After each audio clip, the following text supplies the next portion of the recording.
क्या आपने ध्यान दिया है कि हमारे समाज में कुछ पारिवारिक संबंध धीरे धीरे अदृश्य हो रहे हैं?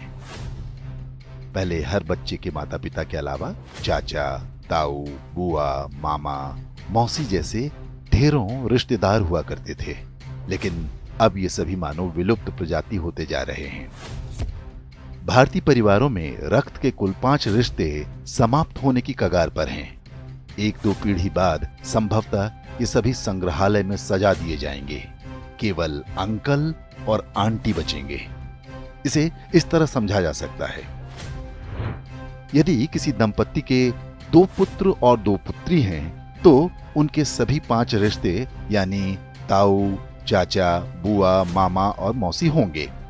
यदि 2 पुत्र हैं लेकिन पुत्री एक ही है, तो उनकी जो संतानें होंगी उनकी कोई मौसी नहीं होंगी। मां के बाद बच्चों की कोई सबसे सगी महिला होती हैं तो वो मौसी ही होती हैं। यदि किसी के 1 पुत्र और 2 पुत्री हैं तो चाचा और ताऊ के रिश्ते नहीं होंगे। यदि 1 बेटी और 1 बेटा है तो उनकी संतानों का ना तो कोई चाचा होगा, न ताऊ, न मौसी। यदि 1 बेटा या 1 बेटी होती है तो वो पूरी तरह से अकेला होगा। माता पिता के बाद उसका कोई रक्त संबंधी नहीं होगा।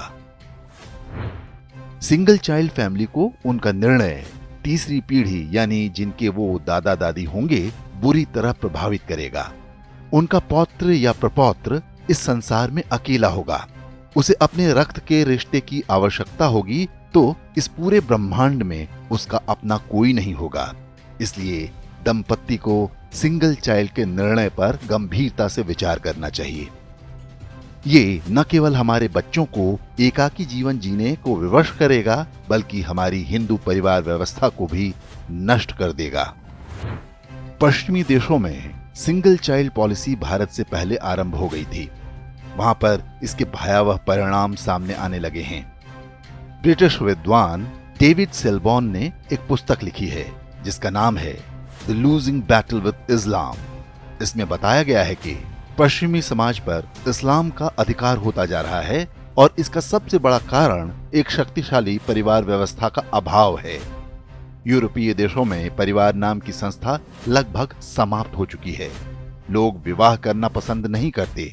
समलैंगिकता, अवैध संबंध, लिव इन रिलेशन जैसी कुरीतियां सामान्य बात हैं। उन समाजों में ऐसे बच्चों की संख्या बढ़ती जा रही है जिन्हें नहीं पता होता कि उनके पिता कौन हैं। बूढ़े माता पिता को घर में रखने को कोई तैयार नहीं। ओल्ड एज होम में उनका बुढ़ापा बीतता है।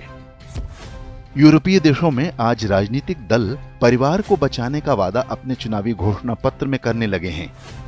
ऑस्ट्रेलिया में तो फैमिली फर्स्ट नाम से एक राजनीतिक दल भी बन गया है। पश्चिमी देशों के समाजशास्त्रियों की सबसे बड़ी चिंता ये है कि परिवार व्यवस्था को कैसे बचाया जाए। इस सब के लिए उनके पास यही सुझाव है कि 1 से अधिक बच्चे पैदा हों। अब यही चुनौती भारतीय समाज के सामने भी खड़ी होने जा रही है। क्या हम समय रहते सतर्क हो पाएंगे या हमारे साथ भी वही होगा जो पश्चिमी देशों के साथ हो रहा है?